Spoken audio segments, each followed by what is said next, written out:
السلام علیکم ورحمۃ اللہ وبرکاتہ۔ جنت البقیع کا منظر سامنے، آپ صلی اللہ علیہ وسلم کا روضہ مبارک، ساتھ ہی جنت البقیع۔ اور جنت البقیع میں ایک کتبہ لکھا ہوا ہے، یہ اس کو غور سے میرے بھائی پڑھیں۔ اس میں الحمدللہ جو لکھا ہوا ہے بالکل 100% مضبوط لکھا ہوا ہے، اور جو آپ صلی اللہ علیہ وسلم کے اور آپ صلی اللہ علیہ وسلم صحابہ کرام کے اور صحابہ کرام نے جو لکھا ہے وہ حق لکھا ہے۔ جو لکھا ہوا ہے قبروں کے بارے میں، اس کو غور سے پڑھیں۔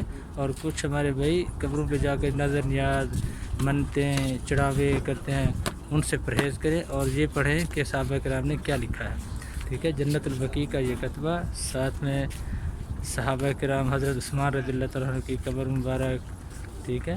اس کو غور سے پڑھیں کچھ بھائی، توجہ سے پڑھ کے اور اس پر عمل کریں، ٹھیک ہے۔ قبروں سے کچھ نہیں ملتا، اللہ سے ملتا ہے۔ جو کچھ ہوتا ہے اللہ سے ہوتا ہے، اللہ کی طرف متوجہ ہوں۔ اور باقی دوسروں انسان بندہ کچھ کسی کو نہیں دے سکتا۔ اللہ تعالیٰ ہر مسلمان کو شرک، بدعت، ریاکاری، غیبت سے محفوظ فرمائے، آمین۔